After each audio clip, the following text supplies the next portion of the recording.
Collar what's app collar کون ہے بھائی میرے ساتھ؟ وعلیکم السلام اللہ یاری صاحب، میں اون حسین بات کر رہا ہوں شیخو پورہ سے۔ شیخو پورہ سے مسٹر اون، حکم کریں اون بھائی۔ جی سر میرے ایک دو سوال ہیں۔ پہلا سوال تو میں جو مین آپ کے ٹاپک کے متعلق میں پہلے وہی کر لیتا ہوں۔ سر آپ نے بتایا ہے، احادیث بھی دکھائی ہیں کہ ہماری احادیث میں منع ہے خروج کے حوالے سے، کسی قسم کے انقلاب کے حوالے سے، عسکری جدوجہد حکومت کے خلاف کریں، اس چیز سے منع ہے، لیکن بعض نصیحت آپ حکومت کو کر سکتے ہیں۔ سر تو میرا اس میں ہے کہ اگر بعض نصیحت کر سکتے ہیں، ان کو مشورہ دے سکتے ہیں کہ آپ سر ابھی بڑا نیوز میں چل رہا ہے کہ جو بنگلہ دیش میں ابھی حکومت سمجھ لیں کہ وہ جو حسینہ صاحبہ کی جو گری ہے، اب انہوں نے کوئی مسلح جدوجہد تو نہیں کی، تو یہ جو ہے خروج کے ذمے میں آئے گا کہ وہ اس کے ذمے میں آئے گا کہ انہوں نے؟ تو خروج کا مسئلہ یہ ہے بھائی، خروج یہ ہے کہ آپ تلوار لے کے نا خروج کریں، قیام کریں، لشکر نکالیں کہ یہاں پہ شاہی محل ہے، وہاں پہ جا کے ہم اس کو پکڑ لیں گے، اس پہ قبضہ کر لیں گے، اور وہاں کے گارڈ کو قتل کریں گے، اور بادشاہ سلامت کو جو ہے اس کا سر بھی کاٹ دیں گے اور خود بادشاہ بنیں گے نا۔ یہ خروج ہوگا، یہ انقلاب ہوگا۔ اگر اس طرح خروج نہیں ہے، آپ مثلا ان حکومت پہ پریشر ڈالنے کے لیے آپ کوئی جلسہ کر رہے ہیں، اسپیچ دے رہے ہیں وہاں پہ، یا آ کے نعرہ بازی کر رہے ہیں، اب تو یہ خروج نہیں ہے، یہ جائز ہے، یہ امر بالمعروف نہی عن المنکر کے ضمن میں آئے۔ اگر آپ کی باتیں صحیح ہیں، دیکھیں دنیا میں جو سیاسی جلسے ہوتے ہیں یہ اکثر فتنے ہوتے ہیں، یہ کسی دین کی تو بات ہوتی نہیں وہاں پر، ٹھیک ہے نا۔ لیکن اگر کوئی ایسا حق کا کوئی جلسہ ہے، مثلا آپ کے عزاداری پہ پاکستان میں پابندی لگایا جا رہا ہے، فرض کریں آپ لاہور میں وہاں پہ ایک احتجاج کرنا چاہتے ہیں، ٹھیک ہے نا، وہاں پہ بالکل یہ اچھی بات، آپ جا کے وہاں پہ نعرے بشرطے آپ کے حق ہوں، باتیں آپ کے حق ہوں، جھوٹی باتیں نہ ہوں، تو یہ بالکل حکومت والوں کو پہ آپ ڈیمانڈ کریں، پریشر ڈالیں، نعرہ بازی کریں کہ بھئی آپ جو ہیں ہمارے حقوق بتیں، آپ اس کو احترام کریں، یا یہ اسلام کے فائدے میں ہے، یا یہ بات ملک کے فائدے میں یا قوم کے فائدے میں یہ ہے، اس طرح آپ کریں، ٹھیک ہے نا۔ چاہے آپ یہ باتیں، یہ امر بالمعروف نہی عن المنکر کبھی آپ تقریر کی صورت میں کر سکتے ہیں، کبھی میڈیا میں جا کے تقریر کرتے ہیں، کبھی کسی مسجد میں کرتے ہیں، کبھی کسی چوک میں کرتے ہیں، اور کبھی مثلا آپ اس پہ کوئی آرٹیکل لکھتے ہیں، یہ اس کے مختلف طریقے ہو سکتے ہیں امر بالمعروف نہی عن المنکر کے، اور کبھی نعرہ بازی کی صورت میں ہوتی ہے کہ آپ 1000 آدمی، 2000 یا 10,000 آدمی اس طرح مارچ کرتے ہیں اور حکومت سے ڈیمانڈ کرتے ہیں، ٹھیک ہے نا۔ اگر وہ مارچ ایسا ہو، مثلا میں ایک بہت بڑا جو ہے 5 لاکھ 10 لاکھ آدمی کا لے کے آؤں اسلام آباد میں، اور ہمارا مقصد یہ ہے کہ ہم جا کے پرائم منسٹر ہاؤس پہ قبضہ کر لیں، پرائم منسٹر کو پکڑ کے اس کو جو ہے مار دیں، اس کو ختم کر دیں، تو یہ خروج ہوگا بھائی، ٹھیک ہے نا۔ گرچہ ہمارے پاس اسلحہ نہیں ہے، لیکن ہم باری آدمی کے زور سے یہ کام کرنا چاہتے ہیں، یہ خروج ہے۔ لیکن اگر ہمارا مقصد یہ ٹاپل کرنا نہیں ہے، حکومت کو گرانا نہیں ہے، حکومت کو زبردستی حکومت پہ قبضہ کرنا نہیں ہے، ہمارا مقصد یہ ہے کہ ہم حکومت میں پریشر ڈالنا چاہتے ہیں کہ بھئی تم یہ کام کر لو، تم یہ اپنا طریقہ ٹھیک کر لو، تو یہ خروج اس کو نہیں کہہ سکتے، ٹھیک ہے نا۔ خروج اس زمانے میں جو ہوتا تھا یہی تھا کہ بھئی ایک شخص آتا ہے، خوبصورت ہے، نوجوان ہے، یا نوجوان بھی نہیں ہے، فصیح ہے، بلیغ ہے، عالم ہے، بالخصوص اگر وہ بنی فاطمہ میں سے سلام اللہ علیہ، تقریر کرتا ہے کہ اہل بیت پہ ظلم ہوا ہے اور اصلی امام ہم ہیں، بھئی تم میری مدد کرو، میرے ساتھ بیعت کرو، اور ہم یہاں پہ لشکر لے کے جاتے ہیں، اور مثلا شام لے کے جائیں گے، خلیفہ کو ہم گرائیں گے، بھئی ہم اپنی حکومت بنائیں گے، تو یہ خروج ہوگا۔ اس زمانے میں خروج اس طرح ہوتا تھا۔ ہاں جی سر۔ جی تو سر جو اس میں اگر ہم دیکھا جائے تو جو خمینی کی جو تحریک تھی، یہ بھی کوئی عسکری تحریک تو نہیں تھی کہ اس نے لشکر کو نکالا ہو یا کہا ہو کہ ہم مسلح جدوجہد کریں گے شاہ کے خلاف۔ وہ ٹھیک ہے کہ اس کا جو ہے اس کی ضرورت نہیں پڑی، حکومت جو ہے وہ غیر شرعی ہے، وہ باطل ہے، لیکن یہ اس کو پھر ہم کس نظر سے دیکھیں کہ صرف وہ جو کہتا تھا کہ شاہ جو ہے وہ ہٹ جائے۔ نہیں، خمینی نے بالکل شاہ کو ٹاپل کرنے کی کوشش کی نا۔ خمینی کا اصل مدعا یہی تھا کہ میں شاہ کو گراؤں گا کسی نہ کسی طریقے سے، اور اگر مسلح جدوجہد کرنا پڑے تو ہم کر لیں گے۔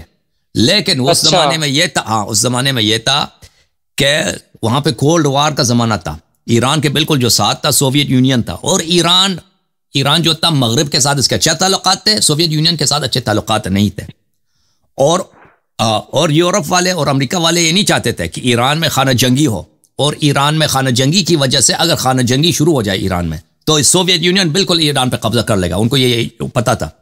تو ان حالات میں اس زمانے میں امریکہ نے، کارٹر صاحب کا زمانہ تھا، گواڈلوپ جو کانفرنس ہوا تھا وہاں پہ 1978 یا 69 میں فیبروری میں ہوا تھا، انقلابی ایران سے کچھ مہینے پہلے. تو ان لوگوں میں وہاں پہ امریکہ کا صدر آیا تھا، وہاں پہ فرانس کا صدر آیا تھا، یو کے کا پرائم منسٹر آیا تھا. یہ بڑے جو ویسٹرن پاورز ہیں ان سب کا یہی فیصلہ ہوا تھا کہ شاہ کو ہم ہٹا دیتے ہیں.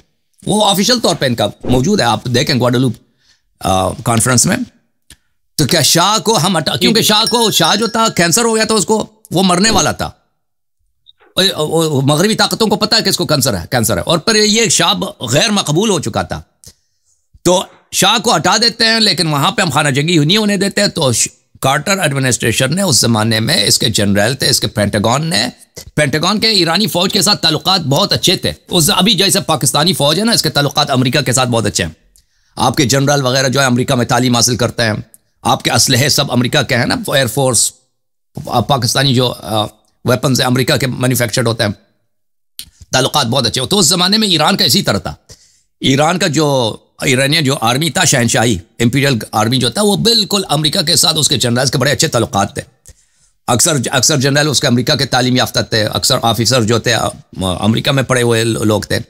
تو امریکہ پینٹاگون نے وہ اس زمانے میں جو نیٹو کا سپریم کمانڈر تھا، اس کا نام تھا جنرل ہائزر، ایک امریکن جنرل تھا 4 اسٹار. اس کو بھیجا تھا تہران، اور انہوں نے پریشر ڈالا تھا ایرانین آرمی پر کہ تم یہاں پہ کیا کرو، نیوٹرل رہو، یعنی شاہ کی حمایت چھوڑ دو، اور کہہ دو ہم نہ خمینی کے ساتھ ہیں نہ خمینی کے خلاف ہے. خمینی اگر آ جاتا ہے تو ہم کوئی مزاحمت نہیں کریں گے. تو انہوں نے یہ اعلان کیا.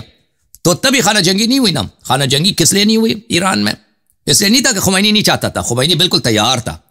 وہ کہہ رہا تھا کہ اگر مسلح جد و جہد کرنا پڑے تو ہم قربانی دینے سے کوئی گریز نہیں کریں گے، ہم تیار ہیں. اس کا یہ تھا ہم انقلاب کریں گے. ہاں. تو ایرانی فوج پیچھے ہٹ گئی. اس لیے نہیں پیچھے ہٹی کہ ایرانی فوج بیکار تھی یا ایرانی فوج خمینی کا مقابلہ نہیں کر سکتی. اس لیے کہ پہلی بات تو یہ کہ شاہ خود چھوڑ کے چلا گیا، کیونکہ شاہ کے پلان اور تھے. شاہ جو تھا دیکھیں وہ اس کو پتا تھا کہ وہ اس کو کینسر ہے اور وہ مر رہا ہے، ٹھیک ہے نا. تو وہ نہیں چاہ رہا تھا کہ اپنے آخری ایام میں یہاں پہ بہت خون بہائے، کیونکہ اس کو پتا تھا کہ اگر میں فوج کو حکم دے دوں کہ اس انقلاب کو دبا دے تو یہاں پہ بہت سارے لوگ قتل ہو جائیں گے. شاہ کو پتا تھا، ٹھیک ہے نا. تو وہ اس لیے وہ نہیں چاہتا تھا، اور کہتا تھا کہ اگر میں یہ کام کروں تو اس کا اپنے کیلکولیشن یہ تھا کہ میرے بعد میرے بیٹے کو جو بادشاہ ہے اس کو خطرہ ہوگا، کیونکہ وہ چاہتا تھا کہ میں مروں، اگر میں اچھے نام کے ساتھ مروں کہ میں نے بہت سارے لوگوں کا قتل نہیں کیا، لوگوں نے انقلاب کرنا چاہا تو میں نے حکومت ان کو دے دی اور میں چلا گیا. تو لوگ جو ہے ہو سکتا ہے کہ میرے بیٹے کو حکومت مل جائے میری بات، کیونکہ اس کو یہ تمنا تھی کہ اس کا بیٹا جو ولی عہد ہے اس کے بعد اس کو حکومت ملے. اگر وہ اس طرح کرتا کہ بہت سارے لوگ قتل کر دے تو پھر اس کے خاندان کو حکومت نہیں ملتی. اس کا یہ پلان تھا. اب اس کو پتہ ہے اس کے ارادے کچھ اور تھے. میں نکل جاؤں گا. تو ایک دفعہ پہلے بھی گیا تھا نا 1953 میں، جب ایران میں حالات خراب ہوتے بھاگ گیا تھا، تو 12 اس کو واپس لایا گیا تھا. تو اس کا ارادہ یہی تھا کہ ایک دفعہ میں نکل جاؤں تو مجھے واپس آنا، میں شاید ہو سکتا ہے میں خود یا میرا بیٹا واپس آ جائے. اس کے باپ کے ساتھ بھی یہی ہوا تھا. 1940 میں اس کے باپ کو حکومت چھوڑ کے جانا پڑا. ہاں. اور یہ بہت نوجوان لڑکا تھا شاہ کو. 1940 میں 1939 میں اس کو حکومت ملی تھی، کیونکہ اس کے باپ کو زبردستی ہٹایا گیا اور یہ ساؤتھ افریقہ چلا گیا. اور وہاں پہ آخر عمر تک اس کا باپ جو رضا خان تھا، رضا شاہ پہلوی، وہاں وہی رہا. پھر وفات بھی وہی ہو گئی اس کی. تو بہرحال اس کا یہ ارادہ تھا. پہلی بات ہے کہ شاہ خود چھوڑنے پہ تیار تھا، اور جو بادشاہی جو امپیریل آرمی تھی ایران کی، وہ اس زمانے میں اس کی اسٹرکچر ایسی تھی کہ وہ اس کا سب کچھ کرنے والا شاہ تھا. اگر شاہ نہیں تھا تو وہ کچھ نہیں کر سکتے شاہ کے بغیر. یعنی ایرانین آرمی کو شاہ نے ایسا بنایا تھا کہ وہ بادشاہ کے ایڈمنسٹریشن کے بغیر، بادشاہ کی فرمان کے بغیر وہ بالکل فنکشن کرنے سے قاصر تھا. جب شاہ خود جانے کے لیے تیار ہوا تو لازمی بات ہے کہ ایرانی فوج جو ہے اس کے کیپیسٹی ختم ہو گئی ہے. یعنی لڑتے تو کس لیے لڑتے ہیں نا. بادشاہ خود جب چلا گیا ملک چھوڑ کے، یعنی خمینی کے آنے سے پہلے شاہ چلا گیا، آپ کو پتہ ہونا چاہیے. اور پھر مغرب نے بھی بڑا دباؤ ڈالا اس پہ، ایرانی فوج پہ، کہ آپ جو ہے خمینی کے خلاف کوئی مزاحمت نہ کریں. پھر خمینی آ گیا، ٹھیک ہے نا. اور پھر دیکھیں خروج، یہ کہ خمینی نے انقلاب کیا ہے، خروج کیا ہے، شاہ کو ساقط کرنے کی اس نے کے لیے تحریک چلائی، اس میں تو کوئی شک ہی نہیں ہے. بالکل خمینی نے یہ کام کیا ہے نا. خمینی یہ تو نہیں تھا کہ ریفارم چاہ رہا تھا، خمینی اصلاحات کا تو نہیں. دیکھیں اس زمانے میں علماء کی جو اکثریت تھی اس زمانے میں 1970s میں 60s میں، وہ اصلاحات چاہتے تھے. وہ نہیں چاہتے تھے کہ شاہ کو گرائیں. ان کو جو مثلاً بہت بڑے مجتہد تھے, ان کو پتہ تھا کہ علماء جو ہے یہ حکومت نہیں چلا سکتے, مولوی حضرات یہ ان کو خود بخوبی پتہ تھا کہ یہ جو ہے یہ ہمارے بس کی بات نہیں ہے, اور اسلام بدنام ہو جائے گا, علماء بدنام ہو جائیں گے. وہ چاہتے تھے کہ شاہ اصلاح کر دے اپنے طریقے پر. اس کا سب سے بڑا مخالف نمبر 1 کون تھا؟ خمینی تھا. اگر کوئی اصلاحات کی بات کرتا تو اس کے پہ فوراً یہ لوگ اس کے خلاف تقریریں کرنا شروع کر دیتے تھے کہ ایجنٹ ہے.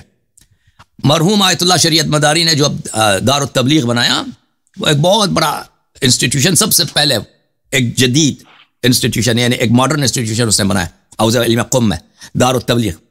دار التبلیغ میں کیا ہوتا تھا کہ وہاں پہ طالب علموں کو, مولویوں کو انگلش سکھایا جاتا تھا, فرینچ سکھایا, جرمن, نئے زبان سکھائے جاتے تھے.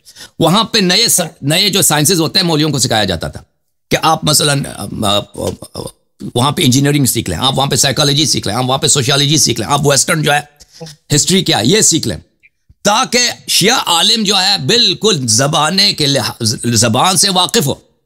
ٹھیک ہے نا. تو اس کو جب بنایا گیا, اور اس وقت اس زمانے میں ایران کا سب سے بڑا آیت اللہ شریعت مداری تھا. سب سے بڑا مخالف کون تھا؟ خمینی صاحب. اس کا یہی بیان آیا کہ میں اس کا ایک سے اینٹ بچا کے رکھ دوں گا دار التبلیغ کا, کیونکہ تم لوگ انقلاب کے مخالف ہو.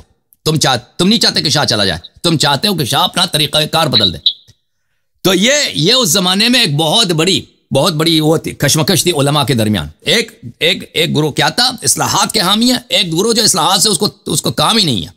وہ چاہتے ہیں کہ شاہ ساقط ہو جائے, نظام گر جائے, یہ حکومت گر جائے, ہم اپنی حکومت بنا لیتے ہیں. ٹھیک ہے نا. اور جو لوگ اصلاحات چاہتے تھے ان کی بڑی یہ لوگ مخالفت کرتے تھے, قتل بھی کرتے تھے. انقلابی لوگ یہ جو تھے, ان کے پاس مسلح گروپس تھے, ٹیررسٹ گروپ تھے, ان کو قتل بھی کرتے تھے علماء کو. جی ہاں. جی.